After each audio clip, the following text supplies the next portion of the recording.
I really like, you know, the red eyes, which it even kind of looks like the red eyes are part of the ano. Super, super cool. This is the Rio. We won't have the magical unboxing experience because we already did that. This is round 2 of us building this. Last time what happened was the plate, the OG plate, was unfortunately missing something on this side. It looks like that has been rectified though. But we'll go over the Rio. The Rio is based off of an anime, I believe, and but it's based off of Blue Archive. This is one of the characters. So when we flip it over, you guys will better see one of the characters here. Actually, it might be a little nicer to look at it from the side profile here. Sorry, get some fingerprints. There's going to be 2 different variations of this with 2 different style weights. One is going to be a stainless and the other one's going to be sandblasted.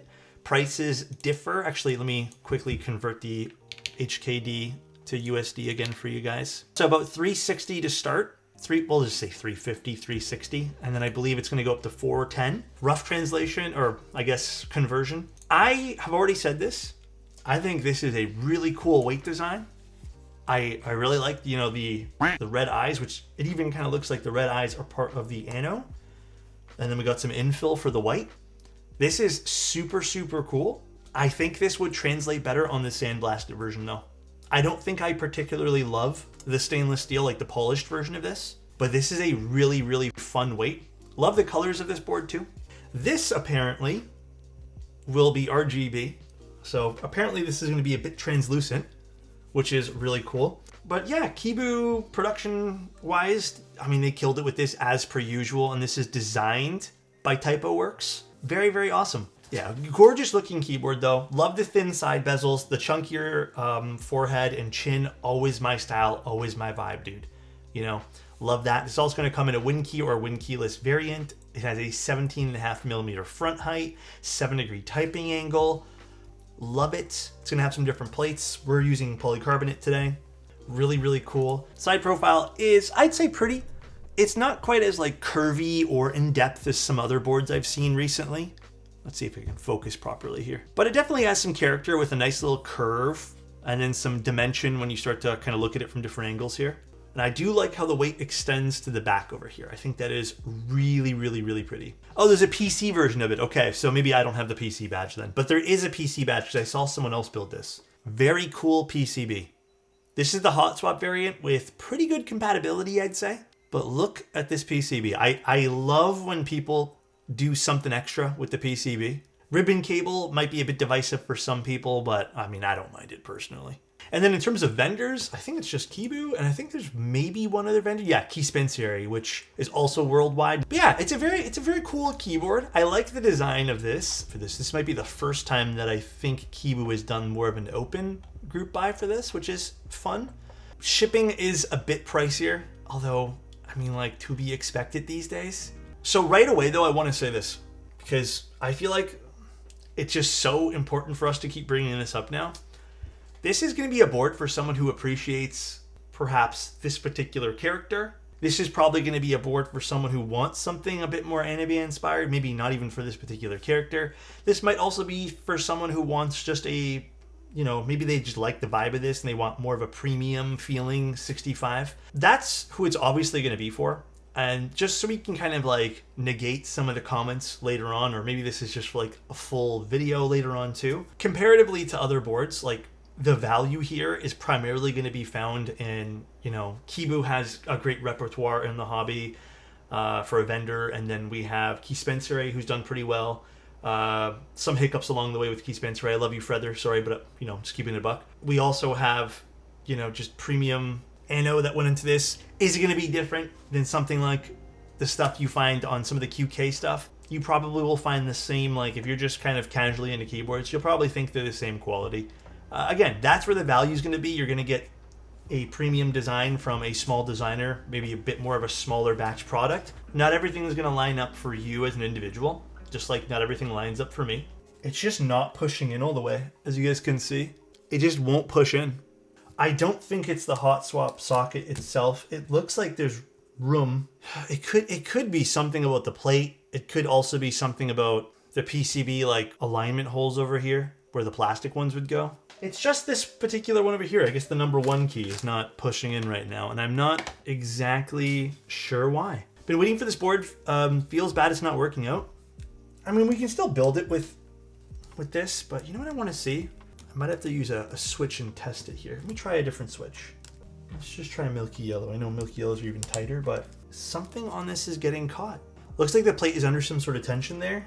Yeah, a little bit. Here's the thing, I don't think it's the plate. I think it's more so the PCB. I got it in for the most part. I'll have to do some figuring out what's causing that, but that took a lot of pressure to put in. It's still not like 100% perfect, but it's in. All right, looking good on this plate though. Let's open this guy here up, shall we?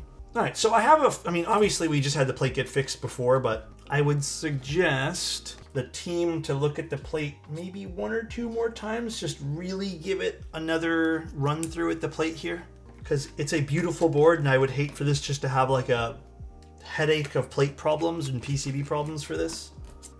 Again, I don't know if it's the plate.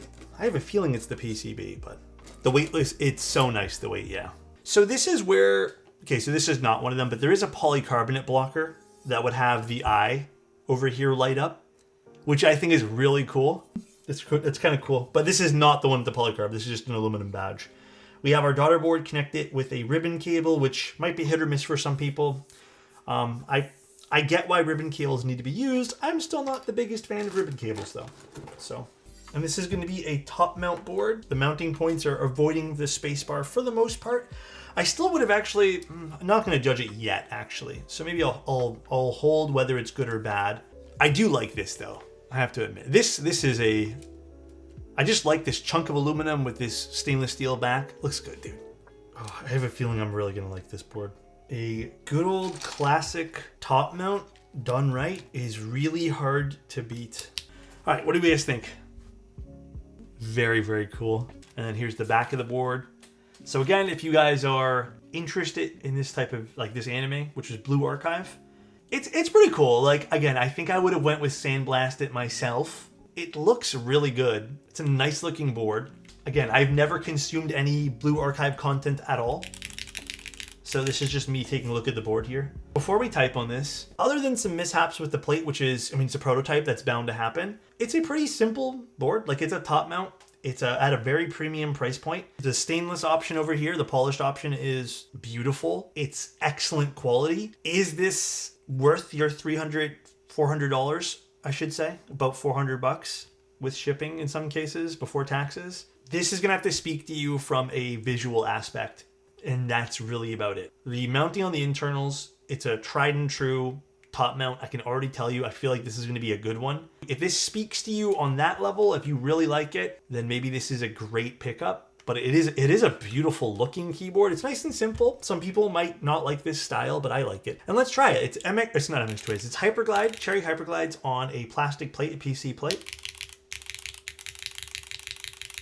Exactly what I thought this was going to be.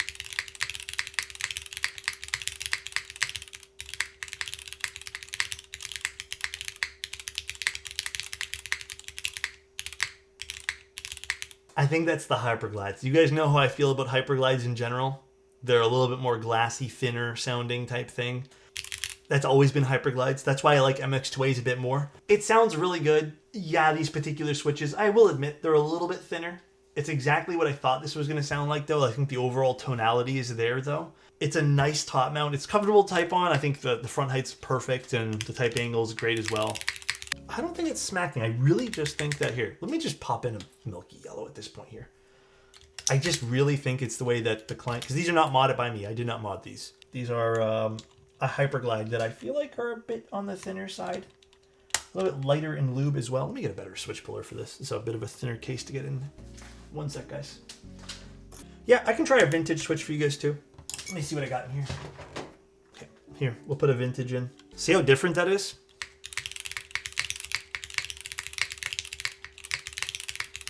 It's these Hyperglides. I'm telling you guys, Hyperglides, some people like, it's a preference thing. So in case someone's like, why did we use Hyper? It's a preference thing. I think this, again, Sakula's board. They like these. It's fine, but they're a little thinner. And then we can try putting some stuff in the alphas as well. We'll put some stuff on H, J, and K here. Here, maybe we'll put some Nixie switches in just to try those. See what they sound like. See if they sound as sharp as some of the other ones here. See how different this is now? Look.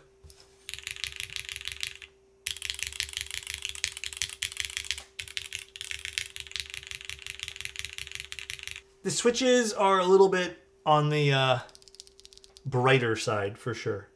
Like I said, I do think this board here is going to sound great. I think this is probably going to be sound a lot in line with the rest of them. I mean, Kibu, I know Kibu didn't design this, but Kibu has a lot of top mounts that they've vendored in the past, and I think this literally falls in line with a lot of those. You remember a long time ago how I told you guys I hate hyperglides?